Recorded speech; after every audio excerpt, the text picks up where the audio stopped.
Hey, the FDA is reviewing ingredients and nutrients in baby formula. It is their first assessment in more than 2 decades. Here is the commissioner at the agency's expert panel. Moms want to see more options for formula. They want to see formula options without seed oils. They want to see formula options without corn syrup. There's been almost no change to the monograph for baby formula since 1998. Our next guest is a member of the FDA's formula review team and participated in yesterday's discussion. So let's bring in Tom Brenna, professor of pediatrics at Dell Medical School. Good morning to you, Professor. Hi, Ainsley. Hi, guys. Hi. Tell us the takeaway from yesterday.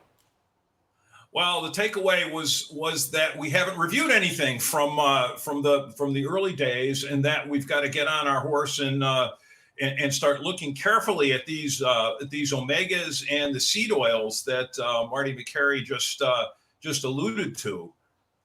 And what is Operation? It looks like we just lost him. Do we have him back? Okay, I think we're good. Operation Stork Speed. What is the goal here?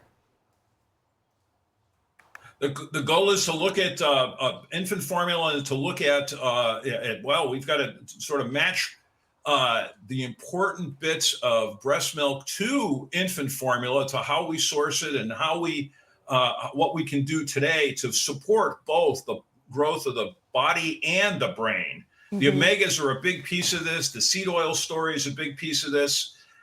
Seed oils are domestically produced by Americans. That talk about going to other kinds of oils is perhaps relevant, but it might involve going to imported fat sources. And we ought to be thinking about how we optimize the seed oils and how we optimize the omega-6 for the body, omega-3 for the brain, to support the growth of our kids. So, Professor, what would you take out of our formula? What would you put in it? How would you change the baby formula?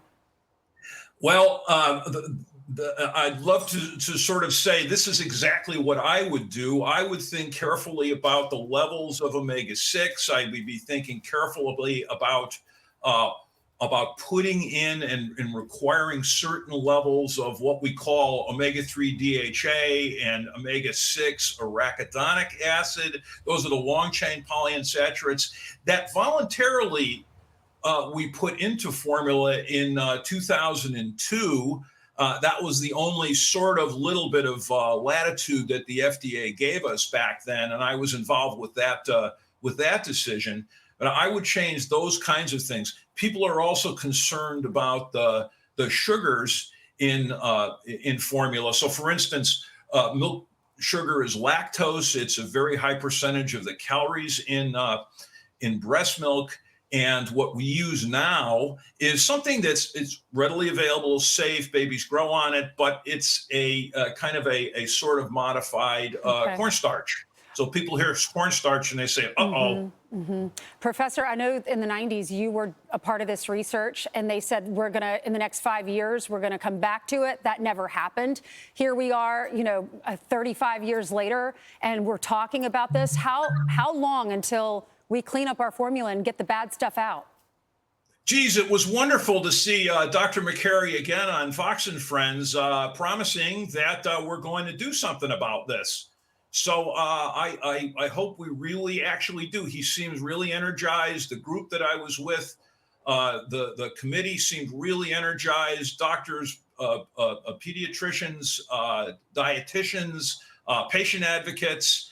I think having a patient advocate, we're not going to be sitting back. We're going to be pushing hard. So how long? Well, I hope soon. Let's make it happen. Mm-hmm. One last question. Is there one brand? My baby was, she's 9 now, but when she was a baby, I was looking at all the different brands. Is there one in particular that's the safest, that's the healthiest? That would be a heck of a statement on my part if I said safest and most effective.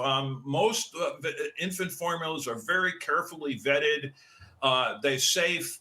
They're effective, but they could be more effective. Okay. So we should have more, though, in the marketplace so that moms have a better choice. Absolutely. Professor, thank you so much. Thanks for working on this. You're absolutely welcome. See ya. I'm Steve Doocy. I'm Brian Kilmeade. And I'm Ainsley Earhart. And click here to subscribe to the Fox News YouTube page to catch our hottest interviews and most compelling analysis.